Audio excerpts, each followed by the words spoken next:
Clark stared at his reflection in the mirror, frowning at his thinning hair. At just 20 years old, he was already losing his hair, just like his father and grandfather before him. He sighed and put on his favorite baseball cap, hiding his balding head from the world. As Clark walked to his college classes, he couldn't help but feel self-conscious. He saw other students laughing and talking, their full heads of hair shining in the sunlight. Clark hunched his shoulders and hurried past, keeping his eyes on the ground. In class, Clark sat at the back, trying to blend in. He was an average student with average looks, but his hair loss made him feel like he stood out in the worst way possible. When a pretty girl named Emily sat next to him, Clark barely looked up. "Hi, I'm Emily," she said with a smile. "Do you have a pen I could borrow?" Clark mumbled a reply and handed her a pen, careful to keep his cap on. Emily tried to start a conversation, but Clark gave short answers, too afraid to engage. That evening, Clark's father, Robert, noticed his son's gloomy mood. "What's wrong, son?" he asked. Clark hesitated, then blurted out, "Dad, I hate being bald. I'm only 20, and I look like I'm 40. No girl will ever like me. Why did I have to inherit this?" Robert sat down next to his son. "I understand how you feel, Clark. I went through the same thing when I was your age. But let me tell you a story." Robert began to explain. "When I was in college, I was just like you. I was losing my hair and felt terrible about myself. I thought no one would ever love me because of it. But then I met your mother." Clark looked up, curious. "How did you get the courage to talk to her?" "Well," Robert continued, "one day I decided I was tired of hiding. I took off my hat and went to a party. I was terrified, but something amazing happened. People didn't laugh or point. In fact, a group of friends invited me to join them. That's where I met your mother." "But weren't you still bald?" Clark asked. Robert laughed. "Of course, but I realized something important that day. It wasn't my hair that mattered. It was how I carried myself. When I stopped being ashamed and started being confident, people responded differently." Clark thought about this. "So you're saying I should just accept being bald?" "Not just accept it, son. Embrace it," Robert said. "Being bald doesn't define you. Your kindness, your intelligence, your sense of humor, those are the things that truly matter.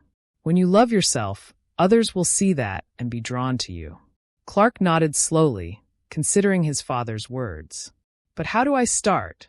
I've been hiding for so long." "Start small," Robert suggested. "Tomorrow, try going to class without your cap.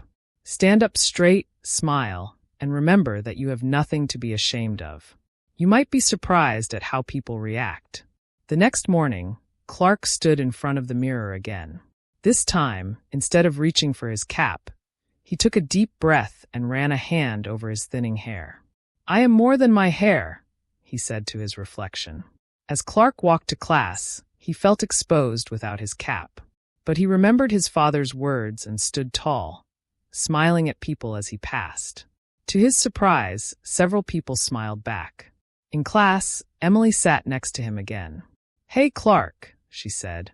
"I like your new look. It suits you." Clark felt his cheeks grow warm. "Thanks," he said, managing a smile. "I decided to try something different." As the weeks passed, Clark gradually became more comfortable with his appearance. He focused on the things he loved, his studies, his hobbies, and being kind to others. He started joining study groups and going to campus events, no longer hiding in the background. One day, Clark was sitting in the campus coffee shop when a girl he didn't know approached him. "Excuse me," she said. "I hope this isn't too forward, but I've seen you around campus, and I was wondering if you'd like to get coffee sometime?" Clark was stunned. "Really?" he asked. "You want to go out with me?" The girl laughed. "Of course. You always seem so confident and friendly. Plus, I think bald guys are cute." As Clark chatted with the girl, he couldn't believe how much his life had changed. By accepting himself, he had become more attractive to others. His baldness, which he once saw as a flaw, had become part of his unique charm. That evening, Clark called his dad. "You were right," he said. Everything's different now that I've stopped hiding. Robert chuckled. I'm glad you figured it out, son. Remember, true confidence comes from within. Your hair, or lack of it, is just one small part of who you are. Clark smiled, feeling truly happy for the first time in years. Thanks, Dad. I finally understand what you meant. I'm not just accepting myself. I'm proud of who I am. As Clark hung up the phone, he caught his reflection in the window. The man looking back at him wasn't just a bald college student anymore. He was Clark, confident, kind, and ready to take on the world, one smile at a time. 单字 baseball cap, 棒球帽. Noun, a tightly fitting hat, originally worn by baseball players, with a long flat piece at the front to protect the eyes from the sun. Self-conscious, 局促不安的, 不自在的. Adjective, nervous or uncomfortable, because you are worried about what people think about you or your actions. Hunch, 弓背. Verb, to lean forward with your shoulders raised or to bend your back and shoulders into a rounded shape. Gloomy, 忧郁愁闷. Adjective, unhappy and without hope. Forward, 鲁莽的冒失的. Adjective, confident and honest in a way that ignores the usual social rules and might seem rude. Inherit, 经遗传而得. Verb, to be born with the same physical or mental characteristics as one of your parents or grandparents. Carry yourself, 举止, to move your body in a particular way.